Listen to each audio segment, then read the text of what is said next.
Welcome back to another Explainer. Today, we're diving into a thought experiment that is going to completely bend your perception of reality, biology, and honestly, time itself. We are exploring the concept of transcending our biological limits through mind uploading. Now, I know it sounds like pure science fiction, but as we're about to see, this is a concept grounded in serious, rigorous theory. Let's get started. Okay, let's dive into this. What if death was no longer the end? Imagine waking up one day and discovering that everything that makes you, well, you, your thoughts, your memories, your unique personality, could be meticulously copied directly into a computer. Instead of being confined to a human body that ages and breaks down, you could continue your life infinitely in the digital world. You could keep talking with your family, learn entirely new things, and travel through virtual spaces for hundreds, maybe even thousands of years. Welcome to digital immortality. To really grasp the weight of this, we need to understand the terminology. You'll often hear this casually referred to as mind uploading, but the formal scientific concept is whole brain emulation.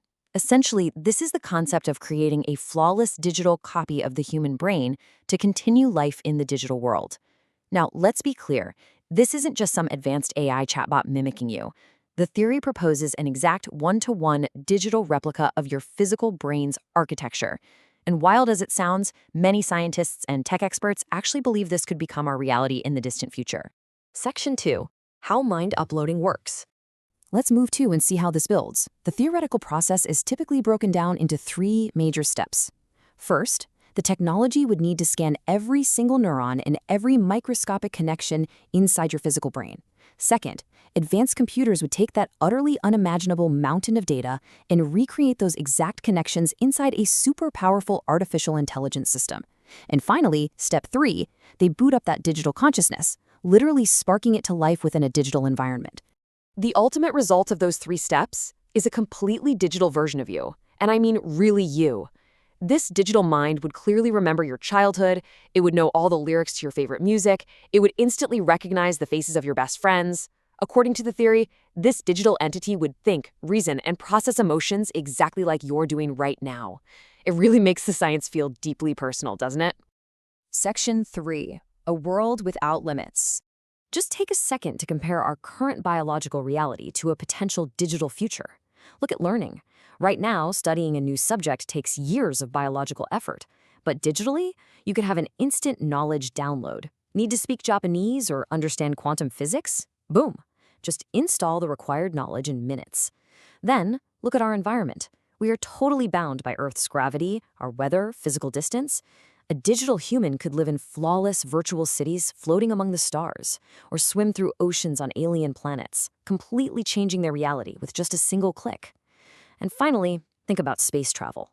Sending biological humans to another galaxy would take thousands of years, but sending digital minds?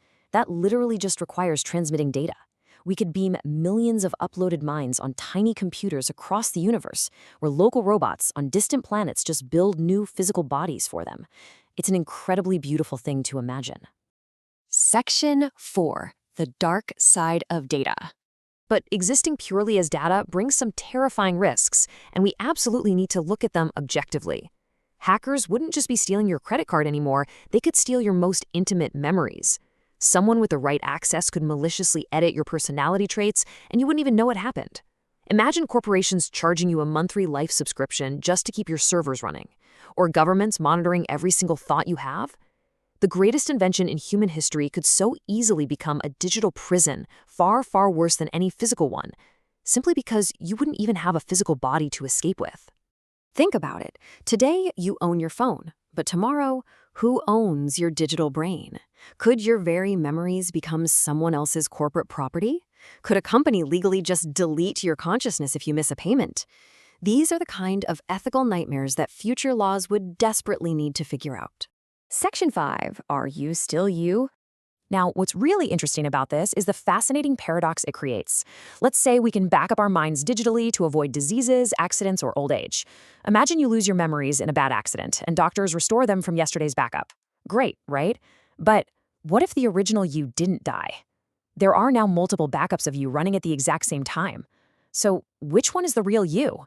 The biological one or the perfect digital copy that absolutely believes it's you? Okay, before we get too lost in the philosophical weeds here, we need to bring ourselves back to present day reality. Despite all our incredible, mind blowing progress in AI, brain mapping, and neuroscience, uploading a complete human mind remains far, far beyond today's technology. It is without a doubt one of the greatest scientific challenges humanity has ever dreamed up. So the crucial point is this number right here, 86 billion. That is the staggeringly high number of neurons inside the human biological brain. And it's not even just the neurons themselves, it's the thousands of complex microscopic interactions connecting every single one of those 86 billion neurons.